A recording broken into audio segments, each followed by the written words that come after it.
سلام دوستان خوبم، وقتتون بخیر. بریم با هم دیگه یقه انگلیسی یه تیکه رو الگو سازی کنیم، برش بزنیم و بدوزیم و نکاتش رو با هم دیگه یاد بگیریم.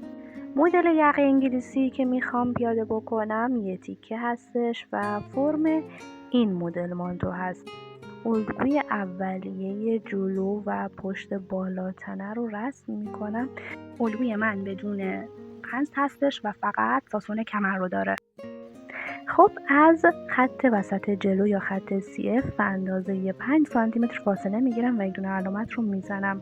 5 سانتی متر یا 1/4 فاصله سینه. بنابراین فاصله سینه عدد 20 هستش، تقسیم بر 4 میشه و عدد 5 رو بهمون میده. از گوشه گردن هم به اندازه 1 سانتی متر به سمت داخل میرم و یک دونه علامت رو میزنم. این دو تا علامت به هم دیگه وصل میشه. برای الگوی پشت هم از گوشه گردن به اندازه 1 سانتی روی سرشانه به سمت داخل میام و یک دونه علامت رو میزنم. و این خط رو در قسمت جلو امتداد میدم و به این شکل خط شکسته یقه رسمش انجام میشه. برای الگوی پشت این علامت 1 سانتیم رو به انتهای یقه به این شکل وصل میکنم و این فضا دورریز میشه. حالا ببینید با استفاده از نخهای ضخیم یا نخ نوار پرده روی این خط قرمز رنگ رو به این شکل حرکت میکنم و انتهای این خط رو علامت میزنم و یک دونه برش رو میزنم.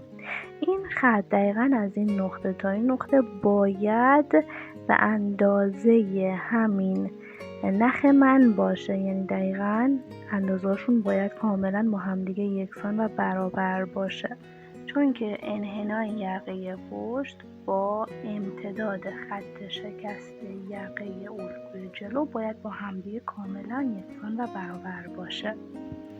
وقتی به این شکل این کار رو انجام دادیم، حالا میریم به سراغ طراحی یقه آرشال. چرا یقه آرشال؟ بیس اولیه یقه انگلیسی یه تیکه یقه آرشال هستش که به این شکل یقه آرشال رو طراحی میکنیم. دقیقاً یه همچین حالتی رو داشته باشه. از این قسمت به اندازه پهنای یقه میایید به سمت داخل. پهنای یقه هلوش نصف سرشانه به اضافه 1 الی 2 سانت هستش. میام به سمت داخل، علامت میزنم و بیس یقه آرشال رو رسم میکنم. حالا عزیزان توجه بکنید، خط کارو رو مبنا قرار میدم. از خط کارو 2 سانت به سمت پایین، 2 سانت به سمت بالا روی لبه یقه آرشالم علامت میزنم. یکم که همون علامت خط کارو هستش. این علامت خط کارو رو به شکل قائم 4 سانتی متر به سمت داخل امتداد میدم. دو طرف این دو تا علامت ها رو به این شکل به اون علامت 4 سانتی که امتداد دادم وصل میکنم و حالا یک سر رو به شکل صاف به انتهای خط شکست وصل میکنم و یک سر رو به این شکل به علامت ابتدای سرشانه وصل میکنم. حالا ببینید خط شکست یقه رو میام و تا میزنم و وقتی که خط شکست یقه تا میخوره یک عدد کاربن لازم دارم. کاربنم باید طوری باشه که سمت رنگی کاربن روبروی خودم باشه. زیر این کاغذم قرار میدم و این خط آبی رنگ رو رولت میکنم. این قسمت دال یقه رولت میشه و بعد هم این قسمت و این نواحی. وقتی رولت کردم عزیزان، شما دارید میبینید که به اون طرف خط شکست یقه من منتقل شده. حالا دقیقاً به اندازه پهنای یقه، هر اندازه‌ای که در نظر گرفتیم نصف سرشانه به اضافه 2 هستش، میام به سمت بیرون و این قسمت رو به این قسمت وصل میکنم. این دو قسمت حتما باید زاویه قائمه رو داشته باشه. حالا این فضا رو تقسیم بر 3 میکنم و 2 تا علامت رو میزنم. این 2 تا علامت رو به شکل گونیایی به سمت خط روبروی خط موازیش علامت میزنم. این 2 تا خط رو از این قسمت باید بیام و قیچی بکنم. اما قبل از قیچی کردن حتما میام و این مسیرها رو برش میزنم. نحوه برش رو ببینید، داخل دال رو خالی نمی کنم. باقی مراحل عزیزان دقیقاً مثل تصویر هستش و این دو قسمت از همون جهتی که مشخص شده قیچی میخوره، ولی تا انتها قیچی نمیخوره و یک ذره فضا در خطمون باقی میمونه. به این شکل لوازمان داده میشه. یک دونه کاغذ برمیدارم، قسمت پایینش رو روی کاغذ میچسبونم و از این قسمت به اندازه 7 میلیمتر اینجا علامت میزنم و چسب میزنم. این قسمت رو هم به اندازه 7 میلیمتر لوازمان میدم. 7 میلیمتر یعنی کمتر از 1 سانتیمتر و بیشتر از نیم سانتیمتر. به این شکل 2 تا لوازمان 7 میلیمتری رو خواهم داشت. این مسیر رو به شکل هلال مشخص میکنم و برشش رو میزنم. ببینید به این شکل کار یقه ما انجام میشه و به پایان میرسه. حالا میریم برای طراحی سجاف یقمون. از این نقطه به اندازه 6 سانتیمتر به سمت داخل میریم و علامت میزنیم. از انتهای خط شکست مجدد به اندازه 6 سانتیمتر به سمت داخل میریم و علامت میزنیم. این دو تا علامت رو به همدیگه وصل میکنیم و سجافمون رو به این شکل طراحی میکنیم. دور تا دور این یقه رو با ماژیک مشخص میکنیم عزیزان و محل دال رو هم روی سجاف علامت میزنیم. کاربن قرار میدم، سمت رنگ کاربن روی کاغذ هستش و این خط رو مشخص میکنم و به این شکل خط شکست رو هم که دو قسمت رو با خط کش که وصل بکنیم خط شکست ما مشخص میشه و به این شکل سجاف ما طراحی میشه. همین الگوی سجاف رو روی کاغذی که زیر الگوی اصلی قرار داده شده خواهیم داشت و دور تا دور این قسمت رو که برش بزنیم الگوی سجاف ما به شکل جداگانه حاضر میشه. خب بسیار عالی، بریم به سراغ پارچه. یک پارچه داریم، روی راست پارچه روی راست قرار گرفته. ببینید روی راست روی راست قرار گرفته. حالا یک سمت پارچه لبه دلای بسته هستش و یک سمت پارچه لبه دلای باز هستش. به قولی سمت چپ لبه دلای بسته و سمت راست لبه دلای باز خواهد بود. الگوی پشت رو طوری قرار میدیم که خط وسط پشت لب به لبه دلای بسته پارچه قرار بگیره. الگوی جلو رو طوری قرار میدم که حدود 2 سانتیمتر از ترکی پارچه فاصله داشته باشه. خط وسط جلو رو با ماژیک مشخص میکنم. از خط وسط جلو تا ترکی باید به یک اندازه و ثابت باشه تا الگوی ما روی راستای پارچه قرار بگیره. سجاف رو هم روی پارچه قرار میدم و با وزنه ثابت میکنم. سرشانه ها باید دقیقاً اندازه‌هاشون با هم دیگه برابر باشه، هم برای الگوی جلو هم برای الگوی پشت. علاوه بر این انحنای یقه الگوی پشت که با نخ اندازه گرفته میشه باید دقیقاً اندازش برابر باشه با این قسمت یقه در الگوی جلو. این فوق‌العاده مهمه و قبل از برش دادن چک میشه.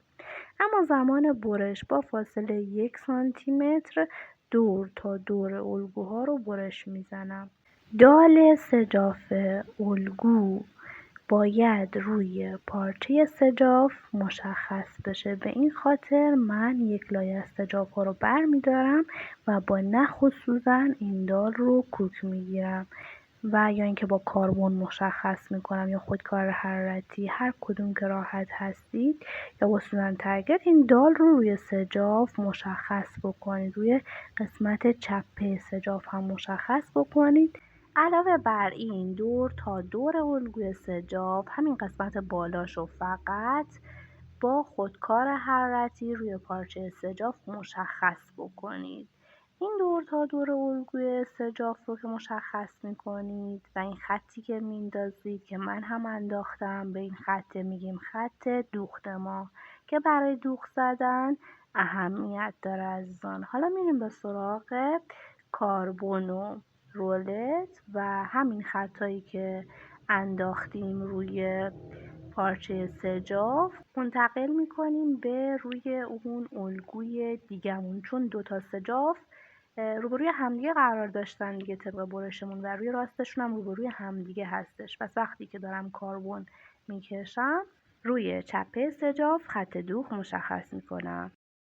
خلاصه دال و خط دوخت رو به هر نحوی که دوست دارید مشخص میکنید روی سمت چپه پارچه سجافتون. برای لایی زدن سمت چپه سجاف لایی رو طوری پهن میکنیم که سمت زبر یا سمت چسبدار یا سمتی که دون دون داره روبروی همدیگه قرار بگیره. سجاف رو به این شکل روی لایی پهن میکنیم و این سمتش رو به شکل صاف برش میزنیم، سمت پایینش رو هم به شکل صاف برشش رو میزنیم. قسمت سرشان هم به شکل صاف دقیقاً از لبه خود سجاف برش میخوره.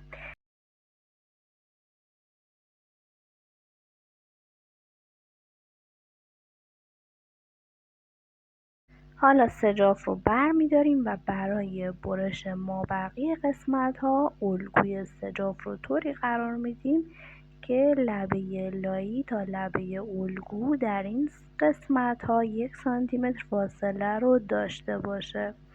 باقی قسمت ها رو دقیقاً از لب به لب الگو برش میزنیم. به همین حالتی که شما عزیزان دارید در تصویر ملاحظه میکنید قیچی دقیقاً از لب به لب الگو حرکت میکنه.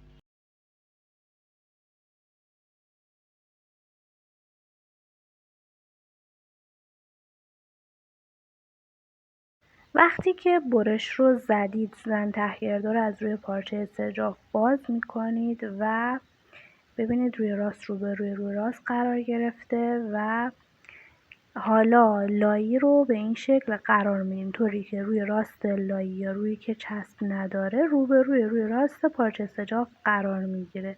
سمت چسبدار لایی عموما دون دون داره و زبره که روبروی خودتون باید باشه اون سمت. حالا این قسمت رو میایید و میدوزید و بعد لایی رو برمیگردونید و ببینید میارید روی همون محل خط دوخت ها که به این شکل قشنگ مرتب میکنید که لبه لایی روی لبه خط دوخت قرار بگیره و شروع میکنید مرتب اتو میزنید از یک کناره. اول هم همین لبه ها رو اتو میکنیم که 1 سانت جای دوخت برای پارچه سجاف باقی بمونه عزیزان و بعد مابقی رو اتو میکنیم دقیقاً به همین شکل اتو میکنیم به روش بگذار بردار و این دو تا سجاف ما به این مرحله که میرسه کاملا آماده میشه. محل دال رو که از روی راست سجاف مشخصه باید بیاریم به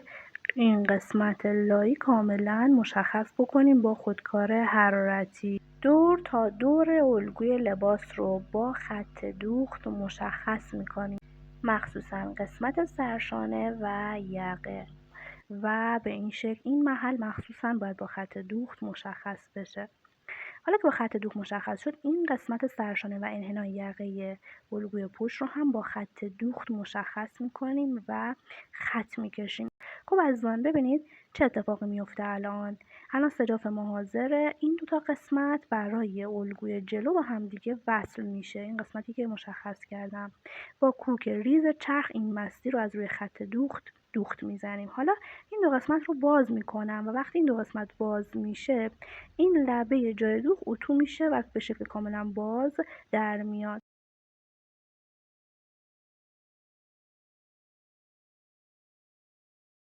حالا میریم به سراغ سجاف هامون رو که تا این مرحله آماده کردیم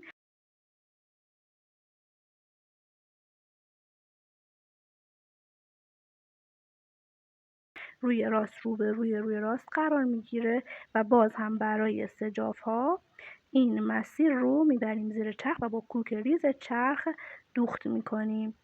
ببینید طوری هم باید سوزن تهگرد بزنیم که سوزن ما از یک سمت خط دوخت وارد بشه و از اون سمت دیگه خط دوخت خارج بشه. دقیقاً به همین حالت. در این حالت لبه لایی میشه همون خط دوختمون.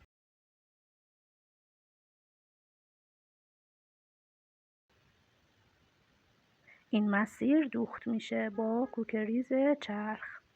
خب بسیار این محل هم به شکل کاملا باز درزش اتو میشه. این سجاف ما هستش همطور که دارید ملاحظه میکنید و این هم لباس ما هستش. این دوتا روی همدیگه قرار میگیرن طوری که روی راست روی راست قرار بگیره. اینجا درز داریم میبینیم. این دوتا درز باید دقیقا روبروی همدیگه باشه. سوزن از داخل این درز وارد میشه، سوزن تحت، و از پشت این درز خارج میشه. ببینید دوتا درز دقیقا روبروی همدیگه قرار میگیرن و سوزن تحت میخورن.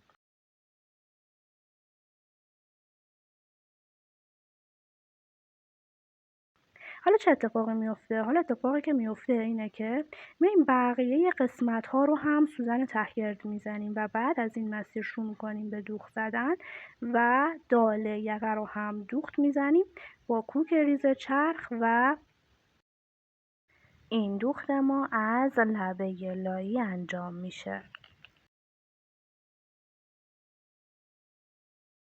به محل دال که رسیدم سوزن داخل کار، پایه رو میدم بالا، خارچه رو زیرش میچرخونم و این روی دال رو با ریزه ترین درجه دوخت چرخ دوخت میکنم. دال خیلی تمیزتر و با استحکام بیشتری هستش. به محل زاویه که رسیدم سوزن داخل کار، پایه رو میدم بالا، پارچه رو زیرش میچرخونم و میرسم به این نقطه و باز به همین شکل محل زاویه هستش و از روی همین لبه لایی دوخت رو انجام میدم. کل این مسیر و دوتا دال به همین شیوه دوختش انجام میشه. باید بریم و داخل دال رو خالی بکنیم. این مثلثی خالی میشه بعد از دوخت دالمون و به این شکل با فاصله 3 میلیمتر مثلثی رو که خارج کردیم انتهای این مسیر رو یک چرت میزنیم طوری که از لبه دوختمون 2 میلیمتر فاصله رو داشته باشیم.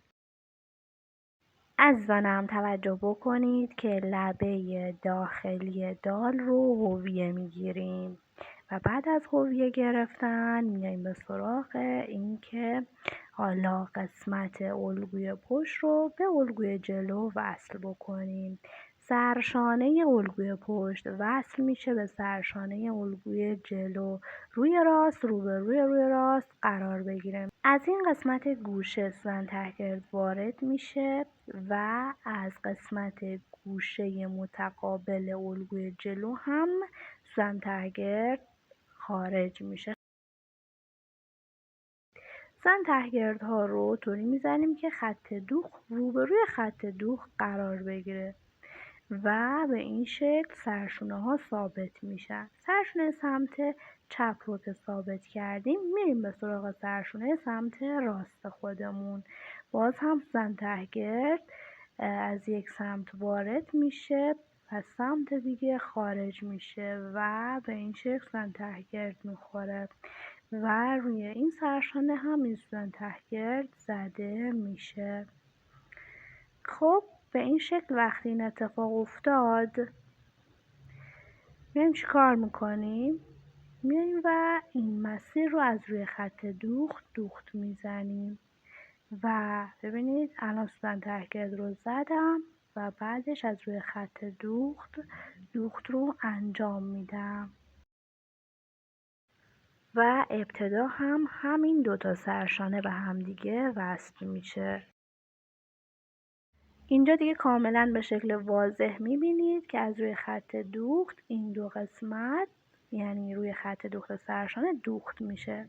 بعد از دوخت که دوختتونم دوخت تقریبا ریزی باشه میریم به سراغ این که انحنای یقه رو بدوزیم. حالا که سرشانه رو دوختیم میریم به سراغ دوخت انحنای یقه جلو و انحنای یقه پشت.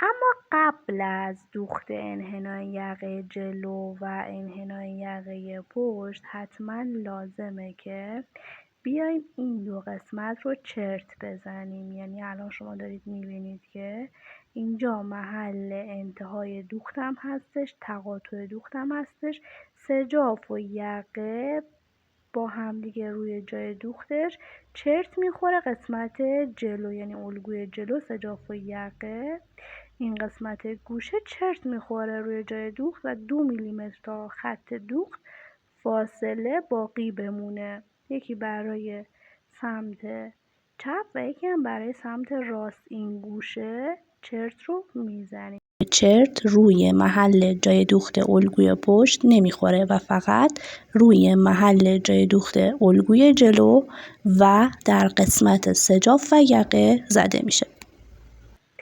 از چرت زدن عزیزان چیکار میکنم؟ میام و یقه پشت رو انحناش رو به یقه جلو وصل میکنم. ببینید، ولی لباس به لباس وصل میشه. خیلی مهمه، هنوز من به سجاف کاری ندارم. لباس به لباس وصل میشه.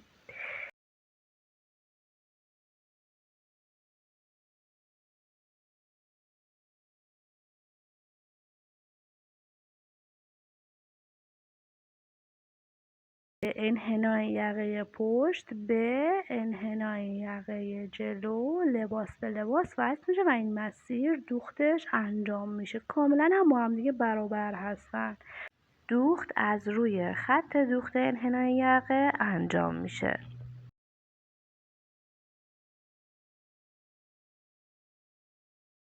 از روی خط دوخت این مسیر دوخت میشه و حالا بعد از دوخته شدن جای دوخت رو به سمت داخل هدایت میکنیم و ببینید این قسمت پشت هستش که چقدر تمیز و مرتب هستش.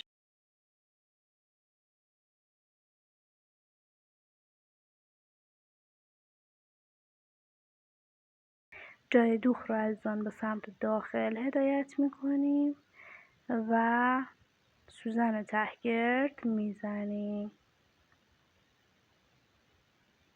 شما این مسیر رو پس‌دوز میکنید یا با چرخ هم میتونید این مسیر رو بدوزید.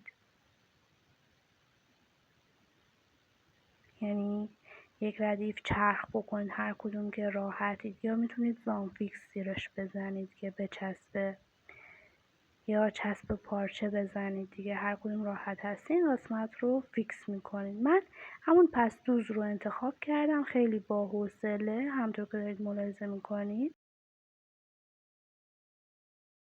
سوزن از لبه یقه وارد میشه و بعد هم سوزن از لبه لباس وارد میشه و متعاقبش خارج میشه. مجدد سوزن از لبه یقه وارد میشه.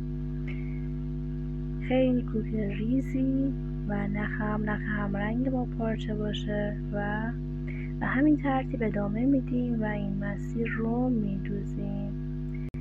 میبینید که سرشانه ها به هم وصله و یقه هم که اتصال پیدا کرده.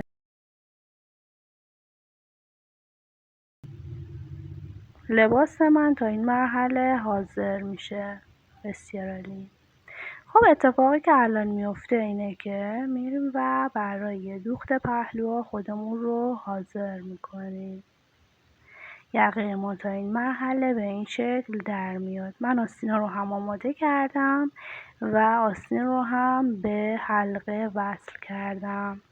درز پهلو رو دارید میبینید. ابتدا این دو لبه روبروی هم دیگه قرار میگیره و درز پهلو هم دوخت میشه و بعد هم نوبت وصل آستین میرسه. برای وصل آستین خیلی راحت از درز زیر بغل شروع میکنم. درز زیر بغل به روی درز پهلو سوزن تهگرد میخوره ابتدا و بعد هم 2 تا سوزن تهگرد بعدی رو میزنم که با فاصله 8 سانتیمتر از درز زیر بغل زده میشه. ما بقیه قسمت ها خورده قسمت بالای تاج هستش، خورده تاج آستین که میایم و این خورد رو میدیم و بعد هم آستین رو به حلقه وصل میکنیم.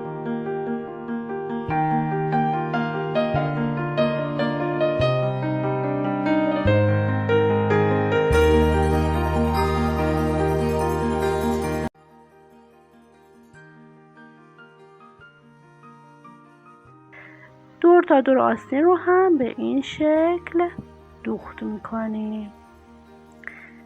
این مانتوی ما به این شکل آماده میشه با یقه انگلیسی یه تیکه. من برش کمربند هم زدم، بسیار زیبا شده. برش جیبم آماده کردم، موچی هم زدم و خیلی خوشگل شده دیگه. تنپوشش هم بسیار عالی و فوق العاده بود، خیلی جذاب بود. کمربندش هم دارید ملاحظه میکنید.